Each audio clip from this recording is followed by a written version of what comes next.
రీసెంట్గా జరిగిన పార్లమెంట్ సమావేశాల్లో డిఎంకే ఎంపీ దయానిధి మారన్ సంస్కృత భాష సేవల్ని నిలిపివేయాలని పార్లమెంట్లో వ్యతిరేకించారు. ఆయన మాట్లాడుతూ సంస్కృతంలో అనువాదం కోసం ప్రజల డబ్బు ఎందుకు వృధా చేస్తున్నారు, ఇది ఆర్ఎస్ఎస్ సిద్ధాంతాలకు సంబంధించింది. సంస్కృతం ఏ రాష్ట్రానికి అధికార భాష కాదు, ఎక్కువ మంది కూడా ఈ భాషను మాట్లాడరు.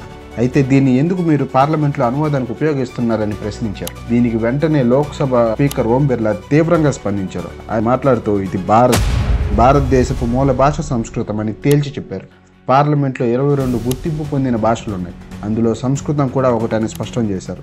ఇతర భాషలపై లేని వ్యతిరేకత ఓన్లీ సంస్కృతంపైనే ఎందుకు మారన్ చూపిస్తున్నారని ఆయన అభ్యంతరం వ్యక్తం చేశారు. అయితే మనం ఇక్కడ గమనించాల్సింది ఒకటి ఉంది. వేల సంవత్సరాల నుంచి మా కల్చర్ని మేము కాపాడుకుంటున్నామని చెప్తూ ఉంటారు. ఎన్నో వేల సంవత్సరాల నుంచి వస్తుంది కాబట్టే జల్లికట్టును కూడా అందరూ ఏకమయ్యి కేంద్రం వ్యతిరేకించినా దాన్ని నిలబెట్టుకున్నారు. ఇంతలా కల్చర్ని కాపాడుకునే తమిళులు సంస్కృతం అసలు భారతదేశానికి మూల భాష అని ఎందుకు మర్చిపోయారు?